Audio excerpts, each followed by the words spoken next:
આવો પ્રશ્ન કર્યો. વાત સાચી છે. પરીક્ષિત ખરેખર નિશ્ચેતન બની ગયો હતો ગર્ભમાં. મહાભારત આમ કહે છે, મહાભારત ઇતિહાસ છે, અને હંમેશા ઇતિહાસના પાયા ઉપર જે પુરાણ રચાય એને ઐતિહાસિક પ્રમાણ મળે ને જૂઠું સાબિત ન થાય. એટલે વ્યાસજી ઐતિહાસિક પ્રમાણો લીધા છે. ખરેખર નિશ્ચેતન થયો હતો. અને એ બાળક જે દિવસ જન્મવાનો હતો તે દિવસે ઘણો સમય નીકળી ગયો. જોગાને જો કૃષ્ણને થયું, લે યુધિષ્ઠિરને રાજગાદી આપ્યા પછી ઘણા સમય થયા, ગયો નથી. હું હસ્તિનાપુરમાં ખબર કાઢી આવું દીકરાનો જન્મ થયો હશે કે નહીં. તો જોગાનો જોગ રાજસભામાં આવીને કૃષ્ણ બિરાજી ગયા. બરાબર. આ બાજુ ઉત્તરાયણ બાળક થવાનો સમય થયો. દાસ ને દાસ્યો વારે વારે દાસીઓ અંદર જઈને બહાર આવે. કુંતા, સુભદ્રા, દ્રૌપદી બહાર રાહ જોવે. વળી દ્રૌપદી અંદર જાય, વળી સુભદ્રા અંદર જાય. અને આજે પાંડવોનો ઉત્તરાધિકારી આવવાનો છે. કુંતા અને સુભદ્રા બોલે છે કે હે દ્વારિકા નાથ, આપની કૃપા થઈને જો દીકરો આવી જાય તો વંશ રહી જાય. તો વંશ રહી જાય. વિષ્ણુ સહસ્ર નામ એક નામ આવે છે, તંતુવર્ધન. બરાબર. બીજા બે નામ કહું, ભયકૃત ભય નાશન, હેને કશી પજાનો ભય ઉભો કરે, પ્રહલાદ જેવાનો ભય નાશન. એક એક ભગવાનના ચરિત્રો પર નામ બનેલા છે વિષ્ણુ સહસ્ર. તો વંશ ચાલી જાય પાંડવોનો. કુંતાને અને સુભદ્રા દ્રૌપદીને ચિંતા છે. તો મહાભારતના આધારે થોડી કથા કરીને પછી ભાગવતને લઈએ તો એવો પ્રસંગ આવે છે મહાભારતમાં કે નિશ્ચેતન અને મરેલો બાળક જન્મ્યો. હકીકત છે, મરેલો જન્મ્યો. ઉત્તરાએ સામું જોયું અને આંખમાં પાણી આવ્યા અને હાય હાય કહીને રડવા માંડી કે બેટા કેટલી દુખિયારી છું. લાડકોટથી મારા બાપે તારા પિતા અભિમન્યુ સાથે મને પરણાવી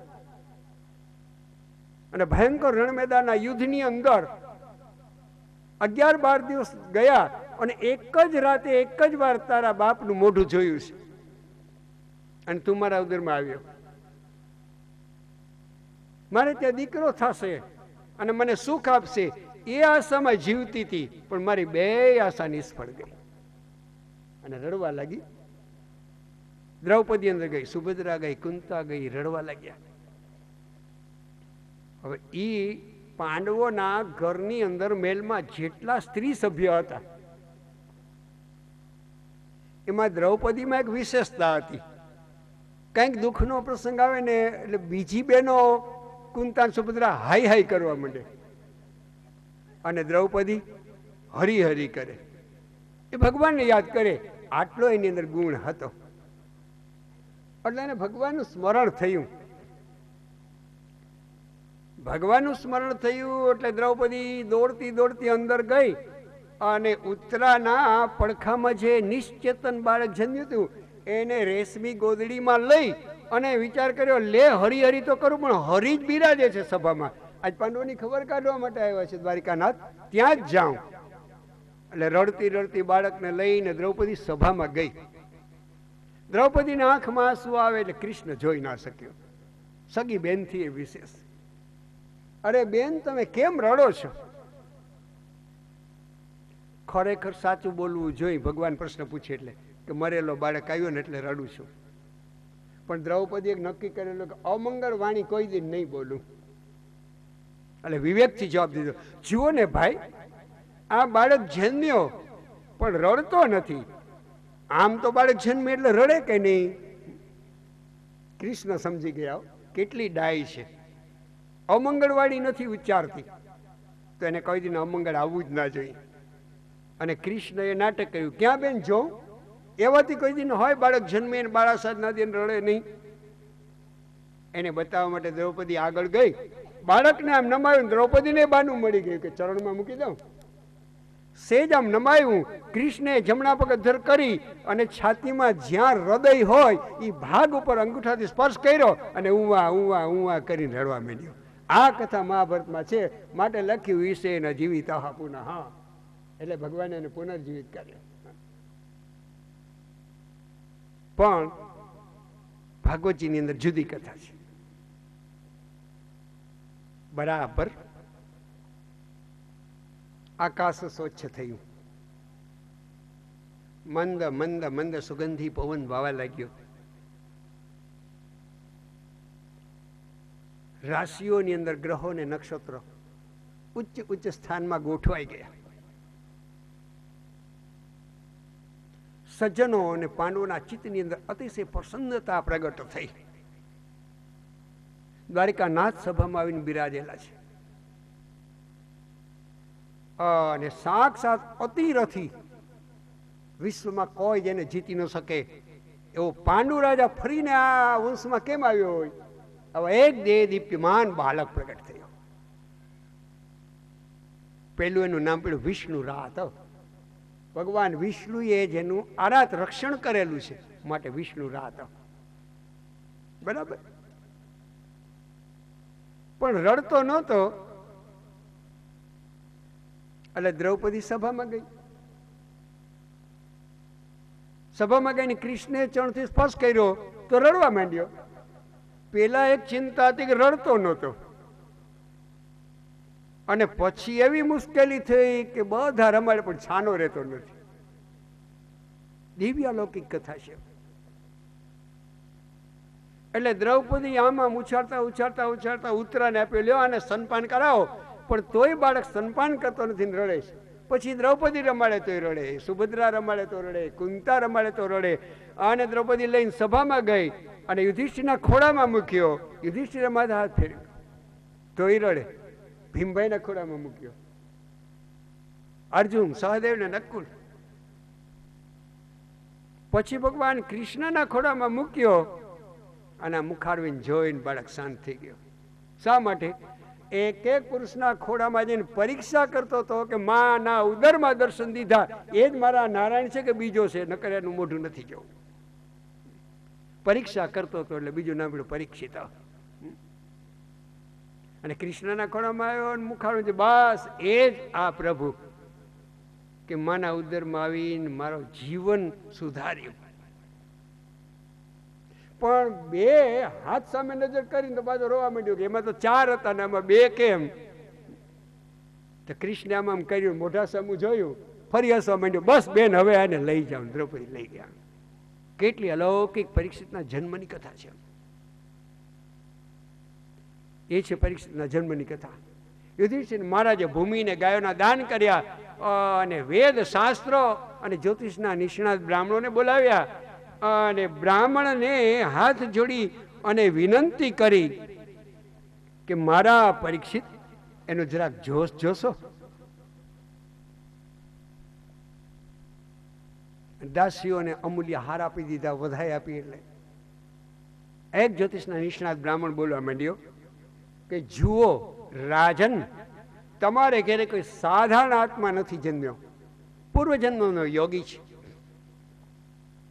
સાંભળી લો યુધિષ્ઠિર મહારાજ, જેમ આપનો પાંડવ વંશ ઉત્તમ છે એમ સૂર્યનારાયણથી ચાલેલો સૂર્યવંશ ઉત્તમ છે.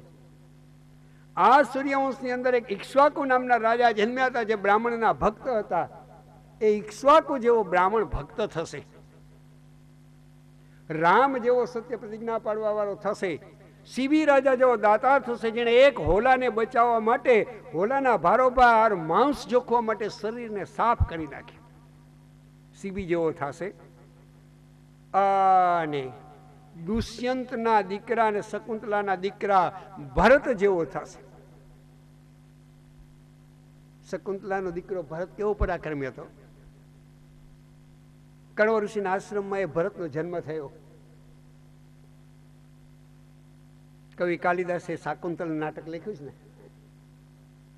અને નાનકડો હતો 5 વર્ષનો. જેમ આજે નાનકડી કૂતરી વ્યાય અને નાના નાના ગલુડી આવે ને બાળકો રમાડતા હોય એમ એ કોતરમાં જોઈ સિંહોણના મોઢામાં ભાલો રાખી નાના નાના નાના સિંહ બાળને લઈ ફળિયામાં રમાડવા માંડ્યો. મા શકુંતલા ગભરાણી બેટા છોડી દે. 5 માંથી 7 વર્ષનો થયો કે જીવતા સાવજને પકડી લાવું. એક વૃક્ષ ઉપર ચડ્યો, નીચેથી સાવજ નીકળ્યો, એને એક ડાળી તોડીને મારી અને ગુસ્સે કર્યો. એના ઉપર કૂદકો મારીને ઘોડાને બેસી 2 કાનથી મોઢું પકડી અને એ આશ્રમમાં લઈ ગયો. પછી આમ મોઢું સામે રાખી પકડી માથે ચાપલી મારી ઝુંબસ સિંહ ગણીશે તો દંતાન, તારું મોઢું ખોલું તારા દાંત ગણીશ. એ કેવો બહાદુર હશે વિચાર કરો. માં ગભરાણીઓ, બેટા છોડી દે આને. ઈક્ષ્વાકુ જેવો બ્રાહ્મણ ભક્ત થશે તારો દીકરો, રામ જેવો સત્ય પ્રતિજ્ઞા પાડવાનો થશે, સીબી જેવો દાની થશે, અને દુષ્યંત અને શકુંતલાના દીકરા ભરત જેવો વીર પુરુષ થશે. આવું બ્રાહ્મણ ભવિષ્યમાં ખોલા ગયા. સસરા અર્જુન જેવો તાકાત વાળો, અને યુધિષ્ઠિર તમારા ભાઈ અર્જુન જેવો બાણાવાળી થશે. અગ્નિ જેવો તેજસ્વી, સમુદ્ર જેવો અગાધ અને રણ મેદાનમાં પાર કરવો મુશ્કેલ ને વીર પુરુષ થશે. સિંહ જેવો પરાક્રમી, હિમાલય જેવો અડગ, પૃથ્વી જેવો ક્ષમાવાન, બ્રહ્મા જેવો સમદર્શી, શંકર જેવો કૃપાલુ, અને વિષ્ણુ ભગવાન માફક જગતના જીવ માત્રનું પાલન પોષણ કરવા વાળો બધાનો આધાર બનશે. આટલું બ્રાહ્મણ બોલ્યા. જોકે ભૂદેવોની નબળી વાત ના થાય ભૂદેવથી, પણ હું તમને એક કહું, બ્રાહ્મણ જ્યોતિષીઓ ને બધું સારું સારું બોલે, પણ છેલ્લે એક એવી વાત મૂકે ને કે તમારું મોઢું બગડી જાય. ઓ રાજન, બ્રાહ્મણ એમ બોલ્યો, આનું 8મું સ્થાન બગડેલું છે. 8મું સ્થાન કોનું હોય? મૃત્યુ સ્થાન. એના ઉપરથી રોગ, અકસ્માત અને મૃત્યુનો નિર્ણય થાય. મહારાજ, 8મા સ્થાનમાં શું ખરાબ ગ્રહો પડ્યા? એની અંદર બગડેલો રાહુ છે. તો રાહુના અધિદેવતા અને પ્રત્યધિદેવતા કોણ? અધિદેવતા સર્પ અને પ્રત્યધિદેવતા કાળ. જેમ જગદંબા સાવજ ઉપર સવારી કરે, શિવજી પોઠિયા પર સવારી કરે, વિષ્ણુ ભગવાન ગરુડ પર બિરાજે, એમ રાહુની સવારી છે સર્પની. બગડેલો રાહુ 8મામાં પડ્યો અને યુવાનીમાં સર્પદંશ થશે. બ્રાહ્મણ સ્પષ્ટ બોલી ગયો. એટલે યુધિષ્ઠિર હાથ જોડ્યા. પણ ચિંતા ન કરો મહારાજ, પૂર્વનો યોગી છે, એના થોડાક સાધના બાકી છે, કઈ ને કઈ નિમિત્ત તો બને. સાક્ષાત શંકરના મુખની વાણી સાંભળશે અને ઠાકોરના ધામમાં જશે.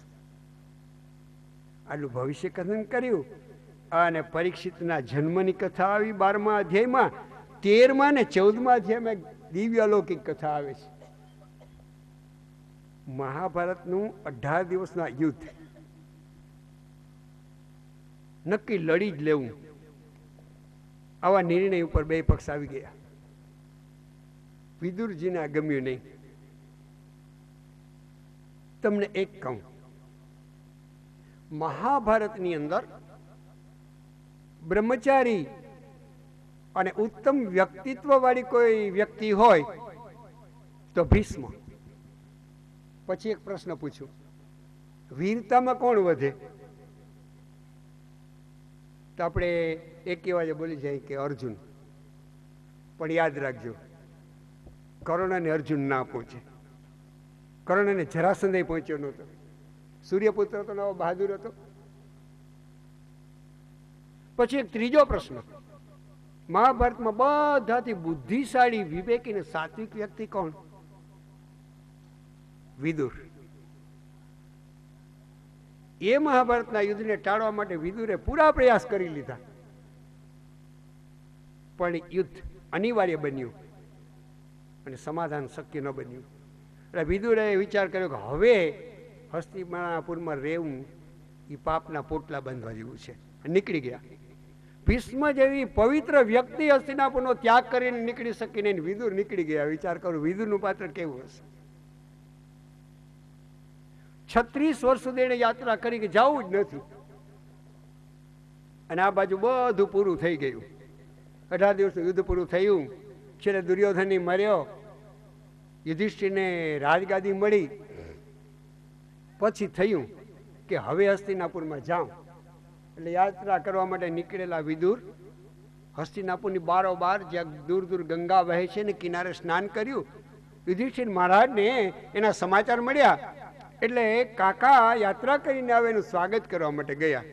જો આપણે યાત્રા કરીને આવીએ ને તો બધા ગીત ગાતા ગાતા આપણે લેવા આવે, કેમ જાણે આપણી જાન જોડી હોય. આપણને એવું લાગે ને, ઓહો આપણું બહુમાન કરે છે. કેટલું અભિમાન આવે. અરે મૂર્ખ, તારું સ્વાગત નથી, પણ તું એક લોટીમાં ગંગાજી જમનાજી ભરી આવ્યો અને રમણ રેતીમાં આડોટો ને, એ કૃષ્ણના ચરણની રજની અને પવિત્ર તીર્થના જલનું સ્વાગત થાય, તારું નહીં. સ્વાગત કરવું જોઈએ. અને વિદુરજીનું સ્વાગત કરવા માટે રાજ દરબારમાંથી પુરુષો અને સ્ત્રીઓ નીકળ્યા. સ્ત્રીઓમાં દ્રૌપદી, સુભદ્રા, કુંતા. પુરુષોમાં 5 પાંડવો. 4 પાંડવો હયાત હતા. એક વ્યક્તિ નહોતી. કોણ? અર્જુન. કેમ નહોતી? પરીક્ષિતનો જન્મ થયો ત્યારે હાજર હતા સભામાં કૃષ્ણ. પરીક્ષિતનો જન્મ થયો પછી રાજી થયા અને દ્વારિકા ગયા. એટલે યુધિષ્ઠિરે આજ્ઞા આપી કે અર્જુન, આપણા માટે ઘણો ઘણો આણે શ્રમ લીધો છે, જાઓ 6 મહિના, 8 મહિના, 10 મહિના, વર્ષ, 2 વર્ષ દ્વારિકામાં રોકાઈને કૃષ્ણની સેવા કરો. એટલે અર્જુન ગયેલો હતો. He is not present. Vidur કાકા આવ્યા તે દિવસે અર્જુન નહોતો. અને પછી 4 પાંડવો. પણ ભાગવતમાં 5 વ્યક્તિ સ્વાગત કરવા ગઈ. પણ અર્જુન તો હતો નહીં, તો 5મી કોણ હશે? નામ લખ્યું યુત્સવ. એ યુત્સવ કોણ હતો? ભલે આપણે ટીવીમાં માર ભાર જોયું હોય ને એના 6 કે 7 ભાગને વાંચી લીધા હોય, તમે મને કહેજો. એક નામ એવું આવે, યુત્સવ. ધૃતરાષ્ટ્ર ગાંધારીને પરણ્યા હતા. એના સિવાયને એક ઉપપત્ની હતી જે વાણિયાની દીકરી હતી, એનાથી જે દીકરો થયો એનું નામ યુત્સવ. અને એ જીવતો કેમ રહ્યો પાછો? કારણ કે ધૃતરાષ્ટ્રનો એટલે તો એ પછી કૌરવના પક્ષમાં જ જાય. પણ યુદ્ધના પહેલા દિવસે અર્લી ઇન ધ મોર્નિંગ, સવારની અંદર જયારે સૂર્ય ઉગ્યો, પાંચજન્યમ ઋષિકેશો દેવદત્તમ ધનંજય, એક પછી એક મોટા મોટા શંખ વાગવા લાગ્યા. અને કાયર હોય ને એનું હૃદય ચીરાઈ જાય, આવા ભયંકર અવાજ થયા.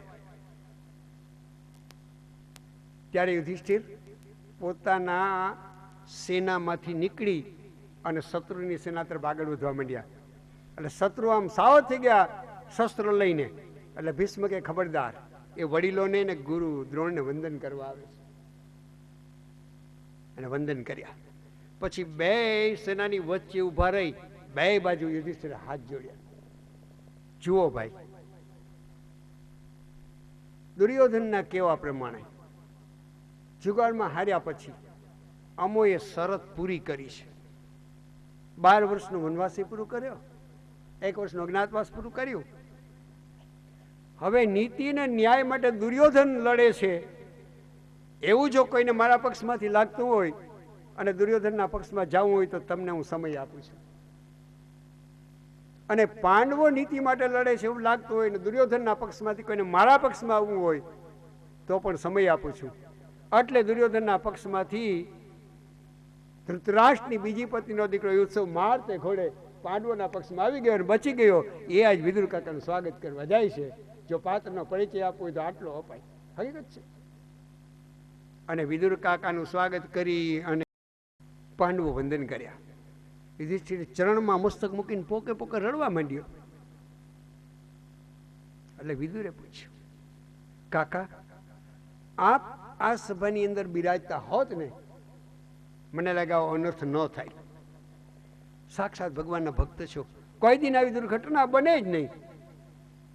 પણ આ જ ભુજાથી બાપના ભાઈના દીકરાઓને માર્યા, મામાને માર્યો, બનેવીને માર્યો, ગુરુ દ્રોણને માર્યા, દાદા ઉપર શસ્ત્રનો પ્રહાર કર્યો. અને એમાં દાદા ભીષ્મને તો દગો કરીને માર્યા છે. 10મે દિવસે જ્યારે યુદ્ધ ચાલુ થયું ને, 9મે દિવસે રાતે કૃષ્ણ બોલ્યા, અર્જુન આપણે સેનાપતિ બદલાવી નાખીએ તો. બીજો એ તો દુઃખ લાગી જાય કે હું આ પદ ઉપર બરાબર નથી. પણ એ તો કૃષ્ણ કેમ કરવાનું, અને કૌરવ હાર્યા હોય તો એનું કારણ એક જ, ત્યાં બધાના મત જુદા જુદા. અને પાંડવોના પક્ષમાં કૃષ્ણ કે એમ જ થાય. ભારત સ્વતંત્ર થયો ને એટલે એને 15 વર્ષ સરમુખ હથિયાર સૈની જરૂર હતી. હકીકત છે, એ કૃષ્ણ કે એમ થાય. તો કૃષ્ણ કે આપણે મારથી બદલીએ તો? પ્રભુ જેવી આપને આજ્ઞા. પછી મારથી કોને કહ્યો? બરાબર બજારની અંદર વેપારી આગળ માગવા ના નીકળે, પેલા આપણે જેને નપુસંગ કહીએ છીએ, બરાબર, એવી એક વ્યક્તિ હતી, દ્રુપદનો દીકરો, જેનું નામ શિખંડી. એ નપુસંગ હતો, સ્ત્રીએ નહીં ને પુરુષે નહીં. એને પુરુષના કપડા બનાવી અને ઢાલ, તલવાર, ધનુષ, બાણ અને ગદા આપી અને સેનાપતિ બનાવીને રથ ઉપર ઉભાડ્યો. અને ભીષ્મએ જોયું, ઓહો, યોગી હતા. યુદ્ધની પેલા સંકલ્પ કરેલો કે કોઈ કાયર મારી સામે આવશે, અથવા તો મને ખબર પડે કે આગલા જન્મમાં સ્ત્રી હતો અને પુરુષ થઈને આવ્યો, એની સામે શસ્ત્ર નહીં ઉપાડે. એ કોણ હતો? કાશી રાજાની 3 દીકરી, અંબા, અંબિકા અને અંબાલિકા. એમાં મોટી દીકરી અંબા.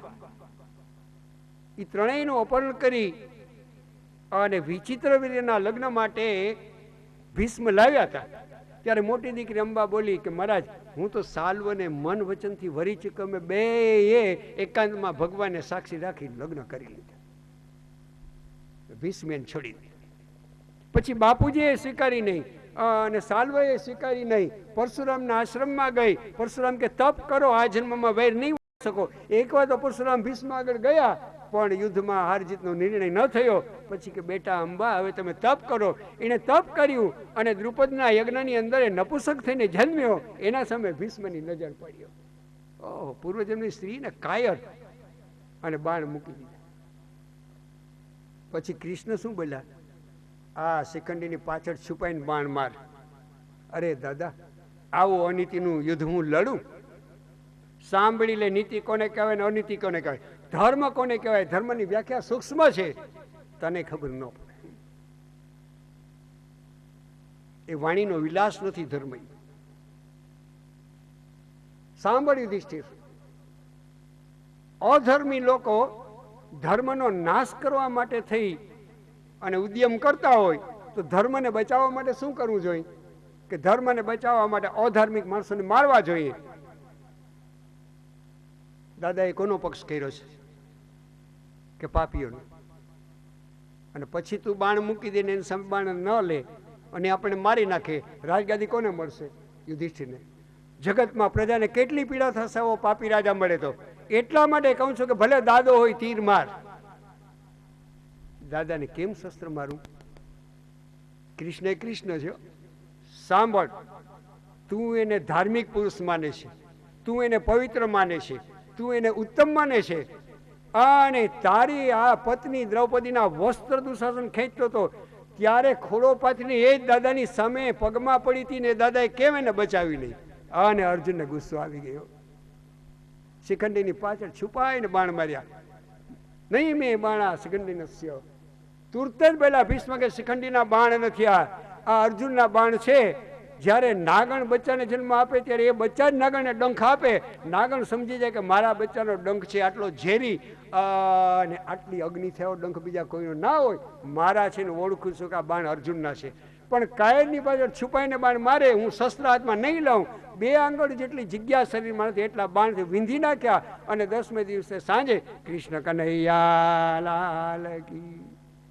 બરાબર. આવું કર્યું છે. દાદા યુધિષ્ઠિર રડવા માંડ્યો, વિદુરના ચરણમાં પગ માથું મૂકીને. દાદા આટલું પાપ કર્યું છે.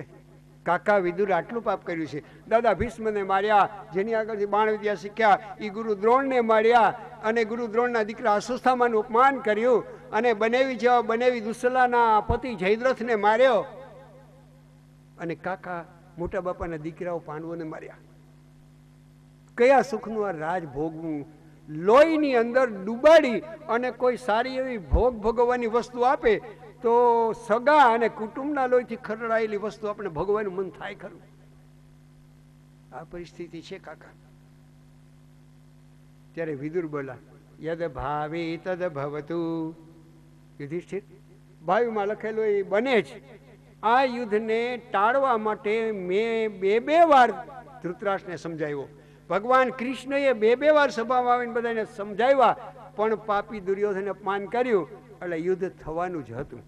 પાપી મરવાના જ હતા અને તમારે હાથે જ મરવાના હતા. નિમિત્ત નક્કી હતું, રાજન ચિંતા નહીં કરીશ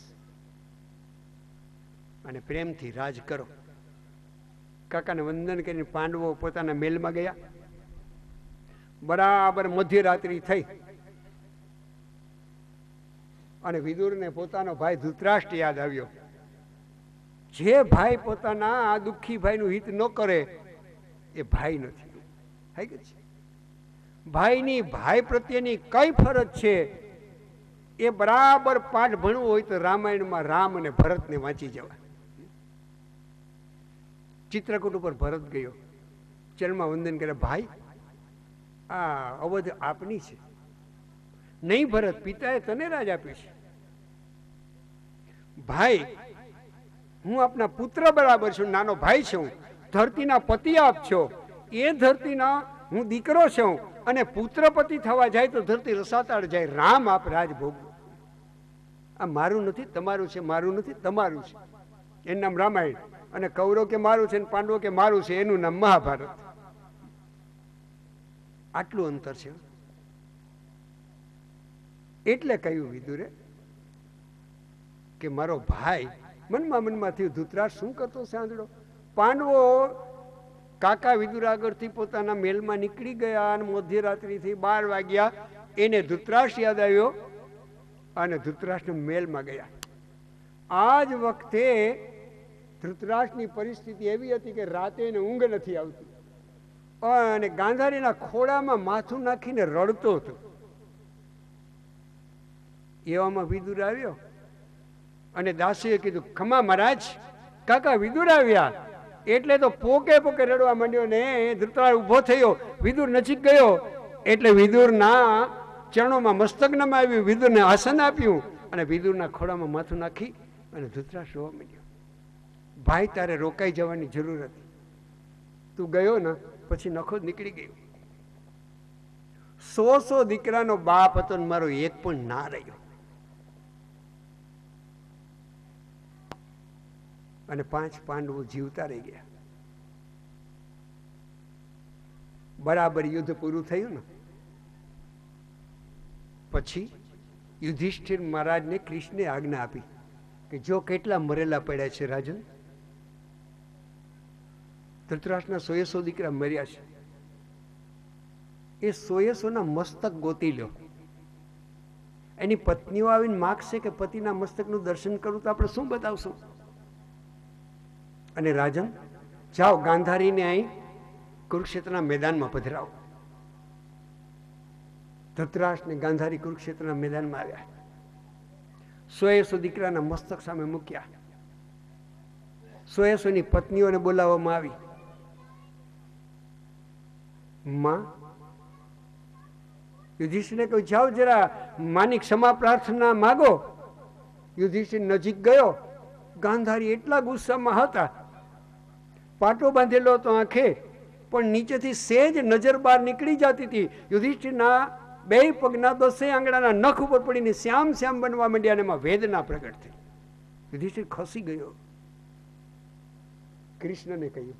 કૃષ્ણ નજીક ગયા. કાકી, સમાધાનના બહુ પ્રયાસ કર્યા પણ નાદાન દુર્યોધન માન્યો નહીં. શું કરીએ? પણ એક જ વાર દુર્યોધનની કાયાને વજ્ર જેવી બનાવવા આપ આંખ ખોલી છે. બીજી વાર આપને શ્રમ આપું છું. આંખેથી પાટો ખોલો, 100 દીકરાના મસ્તકના દર્શન કરી લો.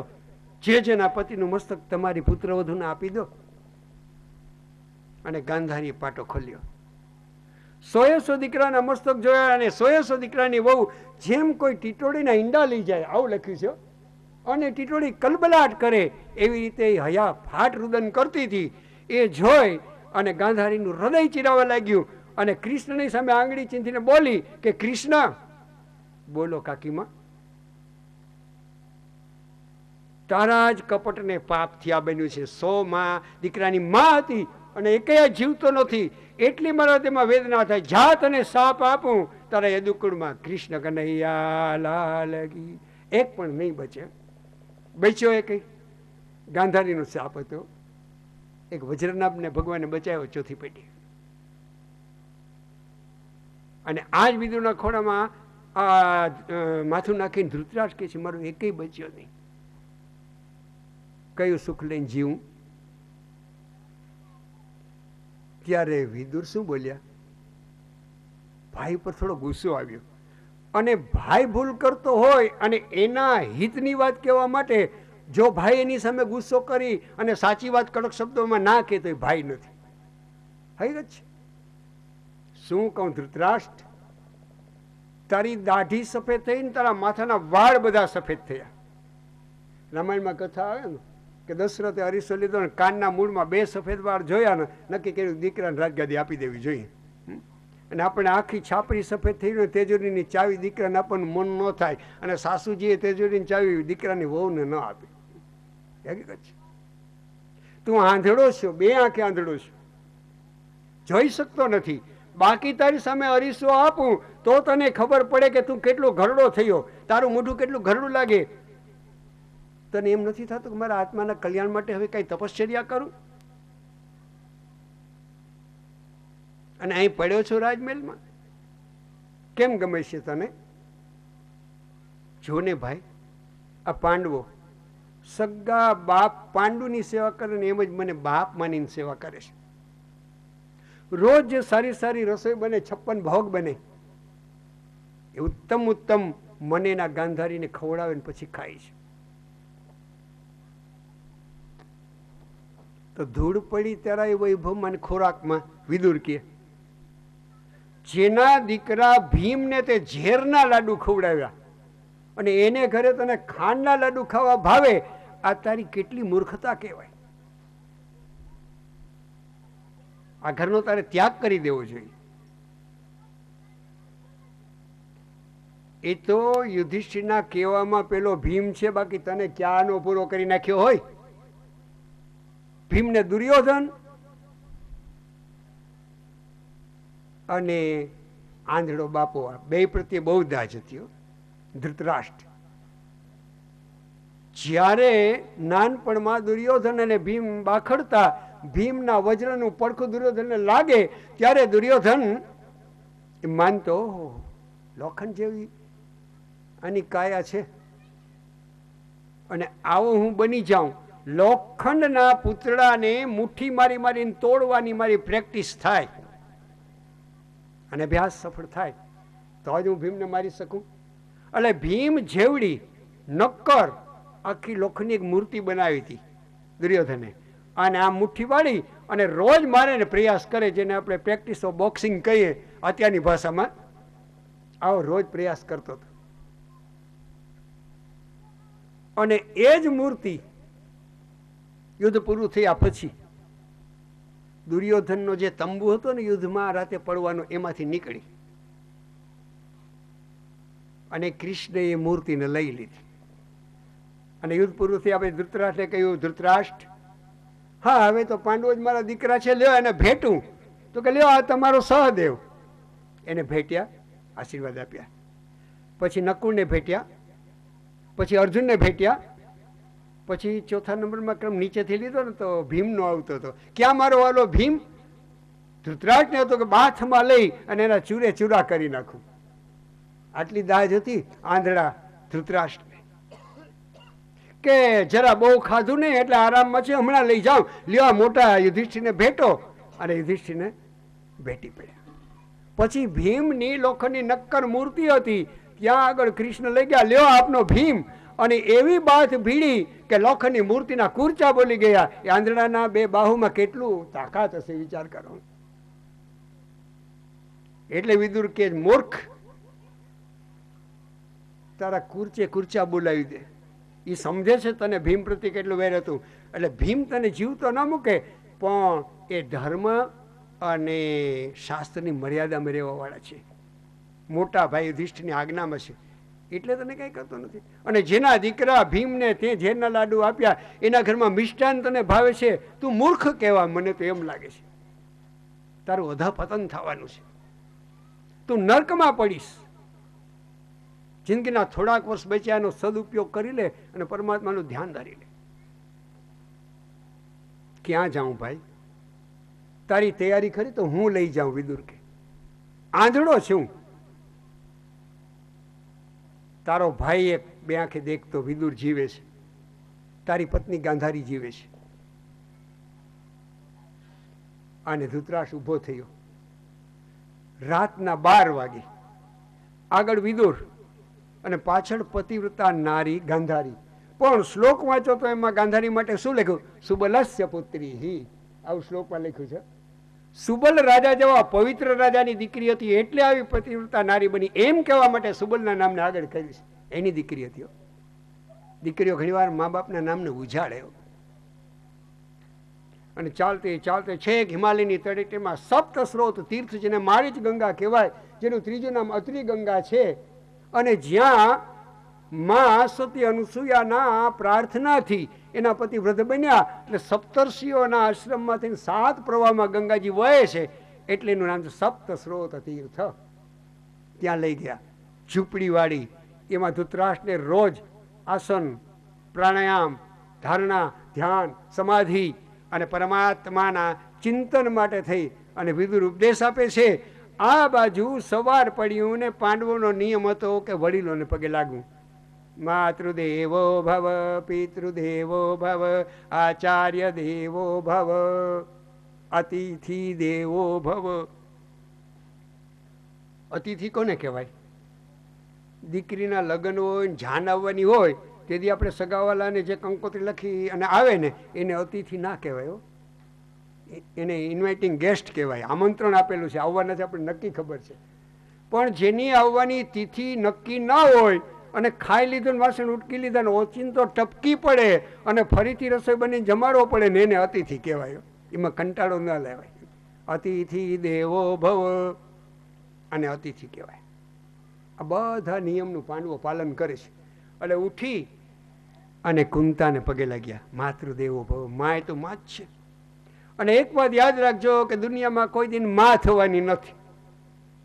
કૃષ્ણને માના ખોડામાં રમવાની ઈચ્છા થઈ અને કોટી બ્રહ્માનો અધિપતિ હતો તે ઉપરથી નીચે આવ્યો. એટલે માના ખોડામાં માં કેવું વાલ કરે આજ દિન સુધી મને ખબર નથી. ભગવાન બનીને બેઠો હતો.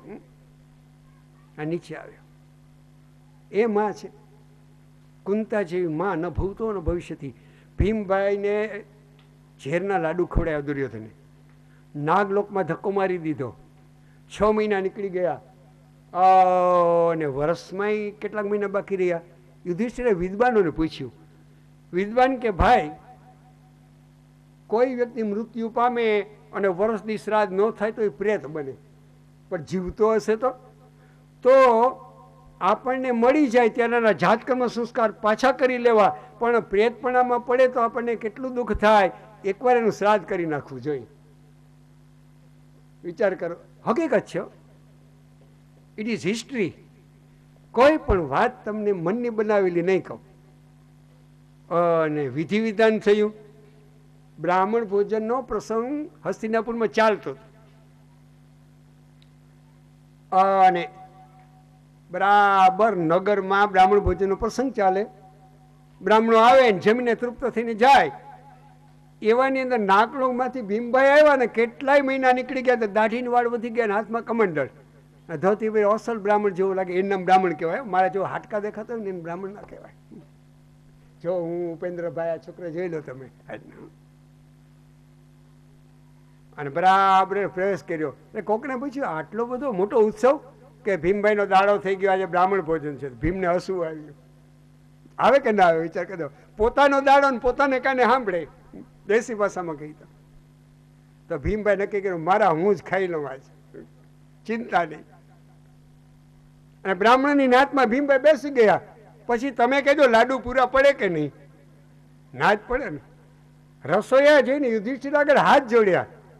યુધિષ્ઠિરને શંકા પડી. ખરેખર શંકા પડી. યુધિષ્ઠિરાનો ઉપાય જાણતા હતા.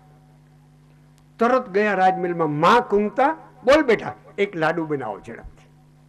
અને માં કુંતાએ લાડુ બનાવ્યો. રસોઈયાને કહ્યું આ લાડુ છે ને ટોપલામાં આમ ખડકી દેજો, ખૂબ લાડુ ઉપર આ મૂકજે. એને કહ્યું આ એક સ્વાદિષ્ટ લાડુ છે, ગોરબાપા આને ચાખો, પછી બીજા લાડુનો ઢગલો કરી દઉં થાળીમાં. અને ભીમની થાળીમાં મૂક્યો. એક જ ટુકડો લઈને મોઢામાં મૂક્યો. માતૃહસ્તેન ભોજનમ. માના હાથનું છે ને એ કોઈ દિન થવાનું જ નથી હો ભોજન. ફરી ફરી એટલા માટે વખાણ કરું છું કે સાદી હોય, ગામડાની હોય, કંઈ ખબર ન પડતી હોય, પણ મા એ માં છે હો. ભલે કોઈ ભણેલી ગણેલી આજની દીકરી વહુ બનીને ઘરમાં આવે, પણ માનો તિરસ્કાર કોઈ દિન કરતા નહીં. આંખ વીંચી ભીમના આંખમાં પાણી આવે કે માં કુંતાના હાથનો લાડુ છે. યુધિષ્ઠિર જાણતા હતા કે માના હાથની રસામાંથી એક કોળીઓ જો ભીમના મોઢામાં જાય ને ગળા નીચે ઉતરે એટલે એને તૃપ્તિનો હોટકાર આવી જાય. એ માનું ભોજન છે. અને યુધિષ્ઠિર ઓળખી ગયા, હકીકત છે.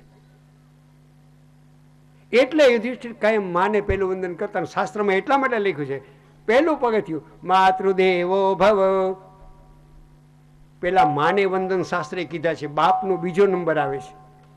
શા માટે? માઈ માં છે. એ હકીકત છે. નાનકડું બાળક હોય 15-20 દિવસનું, હજી મહિનો ના થયો હોય, એ જાજે પગે માં આગળ વધારે રહે કે બાપ આગળ? તમે મને કહેજો. એ 4-6 મહિનાનું થાય ને પછી બાપ આગળ જવા માંડે ધીમે ધીમે. મોટી જવાબદારી માની છે. જેણે ઉદરમાં લઈને પોતાના રક્ત આપ્યા છે, પોતાના હાડકા આપ્યા, પોતાની શક્તિ આપી, જન્મ આપ્યો, અને 1-2 વર્ષ એને પાડી પોસી પોતાનું દૂધ પીવડાવ્યું, અને પછી બાપ આગળ જવા લાગે. માટે શાસ્ત્રે લખ્યું માતૃદેવો ભવ. એટલે ઉઠી અને કુંતાને વંદન કર્યા યુધિષ્ઠિરે. પછી બીજી માં ગાંધારીને વંદન કરું. અને હવે તો કાકા ધૃતરાષ્ટ્ર જ મારા પિતા છે. એટલે અર્જુન ધૃતરાષ્ટ્રના મહેલની અંદર યુધિષ્ઠિર અર્જુન આવ્યા અને જોયું. ધૃતરાષ્ટ્રના મહેલની અંદર યુધિષ્ઠિર આવ્યા તો ધૃતરાષ્ટ્ર કાકાને ગાંધારી કાકી મળતા નથી. બધે તપાસ કરી. ધૃતરાષ્ટ્રના મહેલના દરવાજા ઉપર પેરો ભરવા વાળો એક એનો અંગરક્ષક હતો, જેને બોડીગાર્ડ કહેવામાં આવે. એનું નામ ગીતાજીમાં પહેલું જ નામ આવે છે એનું, સંજય ઉવાચો. એને પૂછ્યું, મહારાજ કે હું એ સવારનો ગોતું છું ને બપોર થવા આવ્યા મળતા નથી. અને યુધિષ્ઠિર મહારાજને ચિંતા થઈ. ખૂબ તપાસ કરી, પણ કાકાને કાકી મળ્યા નહીં. જગતમાં મારા ઉપર બધા ફિટકાર વરસાવશે કે યુદ્ધ કરી અને એક તો ધૃતરાષ્ટ્રના દીકરાને માર્યા, અને આંધળો ને આંધળી એ જ્યાં પોતાને આશ્રય પડ્યા હતા એનો ત્યાગ કર્યો, ક્યાંય જંગલમાં ધકેલી દીધા. મારા કીર્તિને કલંક લાગશે. અપકીર્તિ કરતા મૃત્યુ સારું, યુધિષ્ઠિર માનતા. શું કરું? ઉદાસ થઈ અને બેઠા હતા. એવાની અંદર તુંબુરુ ગંધર્વની સાથે નારદજીએ એમાં પ્રવેશ કર્યો. તમને તુંબુરુ ગંધર્વનો પરિચય આપ્યો છે, એટલે કહેવાની જરૂર નથી. અને પ્રવેશ કર્યો. યુધિષ્ઠિર મહારાજ વંદન કર્યા. અને નારદજી બોલ્યા, રાજન, આંધળાની ચિંતા નહીં કરીશ. એમાં એક શ્લોકમાં લખી છે, તીર્થમ કરવંતી તીર્થાની. વિદુર એવા પુરુષ છે કે જ્યાં જાય એ તીર્થભૂમિ ના હોય તો તીર્થભૂમિ બની જાય. માટે કહ્યું છે કે તીર્થમ કરવંતી તીર્થાની. પછી 46મો શ્લોક છે 13મા અધ્યાયનો, એનું છેલ્લું ચરણ છે જીવો જીવસ્ય જીવનમ. અને આપણે શું બોલીએ? જીવો જીવસ્ય ભોજનમ. બીજાને કાપી નાખીને કરોડ રૂપિયા મળી જાય તો જરાય દયા ખવાય નહીં. આ આજની વ્યાખ્યા. ભાગવતમાં લખ્યું જીવો જીવસ્ય જીવનમ. એક જીવન એ બીજાની લાકડીને આધાર છે. હકીકત છે. કારણ કે માનવ સામૂહિક પ્રાણી છે. નાગરિક શાસ્ત્ર એમ કહે છે, સોશિયોલોજીમાં એવું આવે છે. સમૂહમાં એકબીજાના સહકારથી જીવવા માટે ટેવાયેલા સમુદાય એના માનવ. માટે રાજન ચિંતા ના કર. આજે નારદ યુધિષ્ઠિરને આશ્વાસન આપે છે. તારા આંધળા કાકાની સાથે વિદુરે ગયા છે, તારા આંધળા કાકાની સાથે પાટો બાંધેલી કાકી ગયા છે. છેક અહીંયાથી કેટલા આયોજન દૂર હિમાલયની તળેટીમાં સપ્તસ્રોત તીર્થની અંદર બિરાજે છે. એક ઝૂંપડામાં આંધળા ધૃતરાષ્ટ્રને વિદુર કાકા પરમાત્માના ધ્યાન માટે સમાધિનો ઉપદેશ આપે છે. અને તું જાઈશ તો પણ એને નહીં મળે, કારણ કે 8થી 7મે દિવસે ધૃતરાષ્ટ્રને સમાધિ લાગશે અને યોગ અગ્નિ પ્રગટ થશે. ઝૂંપડામાં ગાંધારી અને ધૃતરાષ્ટ્ર છે એને દિવ્ય ગતિ મળશે. વિદુર ત્યાંથી નીકળી જશે. પ્રભાસ ક્ષેત્રની અંદર આવી કૃષ્ણને યાદ કરતા કરતા કૃષ્ણ કનૈયા લાલ કી. આટલું કહ્યું. પણ સમય ભયંકર આવશે. હવે તમે તમારી ચિંતા કરો, બીજાની નહીં. આટલું કઈ નારદ ને તુંબરું ગંધર્વ નીકળી ગયા. અને આ બાજુ ઉદાસ ઉદાસ થઈને એક દી પોતાના રાજમહેલમાં સિંહાસન ઉપર યુધિષ્ઠિર બેઠેલો હતો. અને સહદેવ, નકુળ ને ભીમ 3 હાજર છે અને અર્જુન દ્વારિકા ગયો છે. સામે કુંતા, સુભદ્રા, દ્રૌપદી બેઠા છે. યુધિષ્ઠિર મહારાજના મુખારવિંદ અતિશય ગંભીર છે. આંખમાંથી સે ટપ ટપ 2-3 વાર પાણીના બિંદુ ટપકી ગયા. એટલે કુંતા રડવા લાગ્યા, સુભદ્રા રડવા લાગી, દ્રૌપદી રડવા લાગી. એક બાજુ ભીમ હતો અને બીજી બાજુ સહદેવ ને નકુલ ઉભા હતા. ભાઈના મુખારવિંદ સામું જોયું. કોઈની પૂછવાની હિંમત ન ચાલી. ભીમ આગળ ગયો, ચરણમાં મસ્તક નમાયું. ભાઈ, નજર કરો. આટલી વિશાળ છાતીને આવી ભુજાવાળો ભાઈ, અભિમાન નથી કરતો. હજી જીવું છું અને તમને દુઃખ દેવા વાળું કોણ? નામ આપો મને, સ્વર્ગનો દેવ હશે તો એની ભુજા કાપી નાખીશ. આટલું ભીમ બોલ્યો. ત્યારે યુધિષ્ઠિર બોલ્યો, ભીમ, દેવ હોય કે રાક્ષસ હોય તો તું એની ભુજા કાપી નાખે, પણ વિધાતા જ વાંકો થયો છે.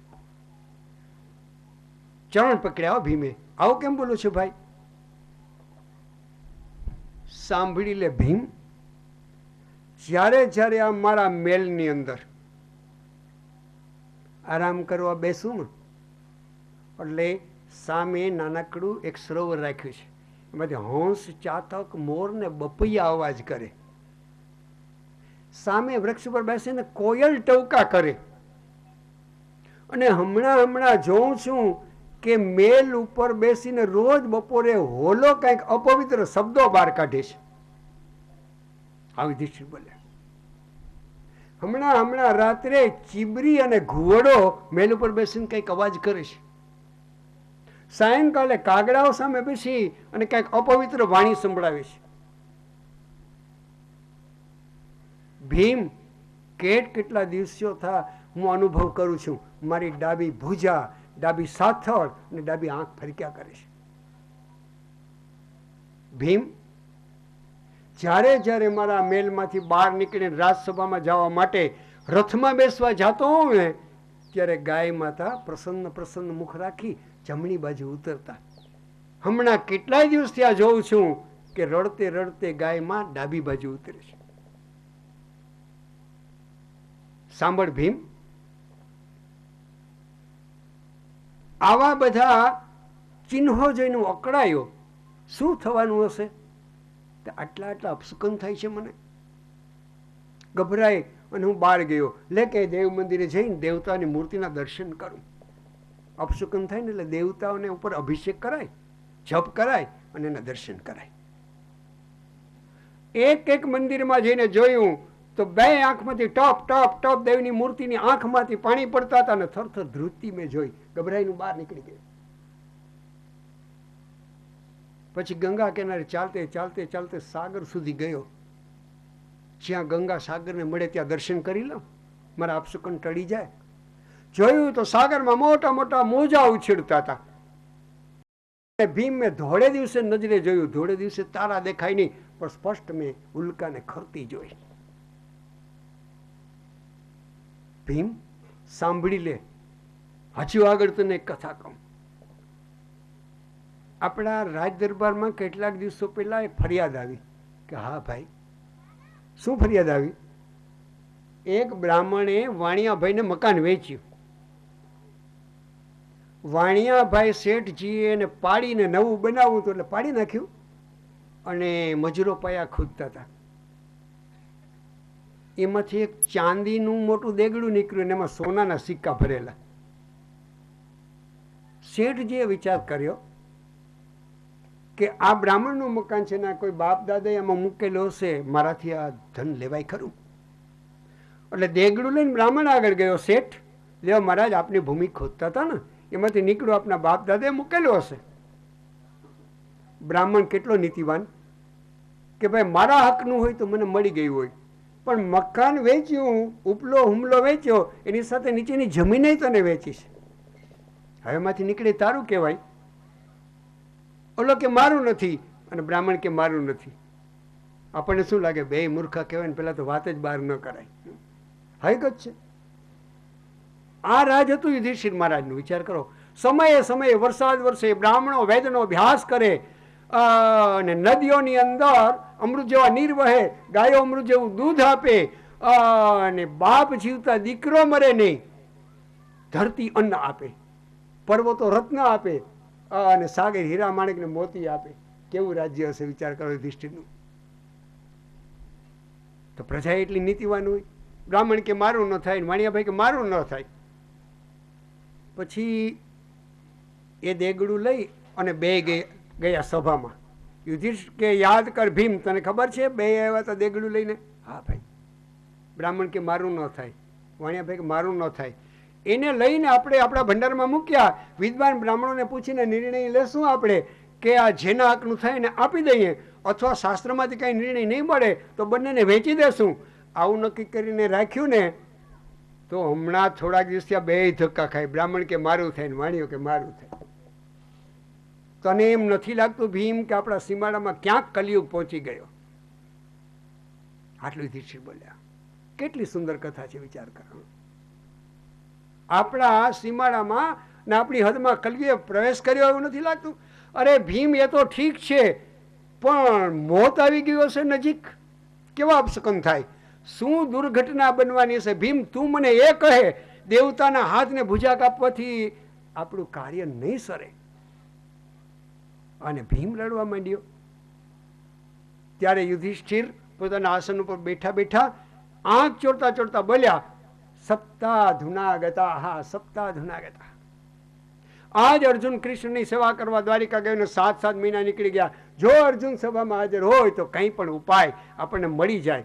આમ અર્જુનને યાદ કરે છે તાક નિસ્તેજ પુરુષ, જેના ચહેરા પર તેજ નથી. દરવાજે આવીને ઊભી ગયો. મસ્તકમાં મુગુટ નથી, ચહેરા પર તેજ નથી. રાજ પોશાકને કોઈ ખેંચી ખેંચીને તોડીને ફાડી નાખ્યો છે અને ચિથરે હાલ એક પુરુષ ઊભો છે. નજર માંડી અને પ્રયાસ કર્યો. યુધિષ્ઠિર ઓળખી ગયા. અર્જુન, તારી આ દશા? પ્રશ્ન કર્યો. બોલ. તારા ચહેરા પર સ્વર્ગના રાજા, અમરાવતીનો રાજા ઇન્દ્ર, એના જેટલું તેજ હતું. ક્યાં ગયું એ તારું તેજ? કેમ નિસ્તેજ છે? તારા સમોવડીઓ કોઈ રણ મેદાનમાં મળી ગયો અને તને પરાજય આપ્યો છે?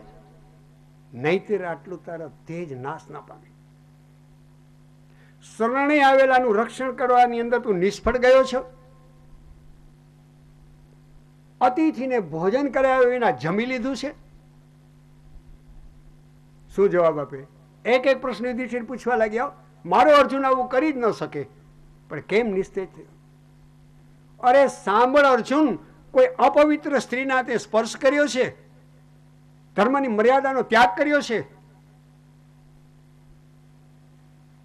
વચન અને પ્રતિજ્ઞાનો ભંગ કર્યો છે? અર્જુન, કેમ કઈ બોલતો નથી? બોલ, કયો દોષ કર્યો? તારા ચહેરાનું તેજ દેખાતું નથી. એમ કે છે કંઈક ભૂલ થઈ છે.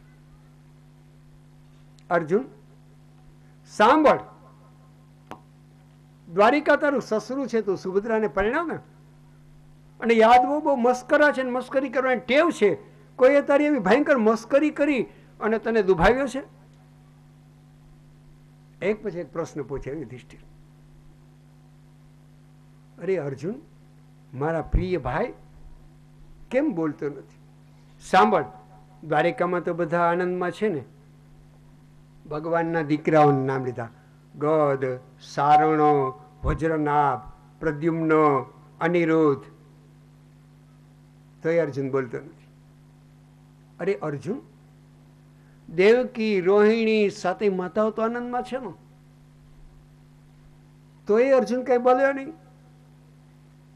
અરે અર્જુન, ઉગ્રસેન કાકા તો આનંદમાં છે ને.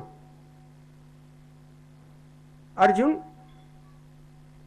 સાત્યકી તો આનંદમાં છે ને.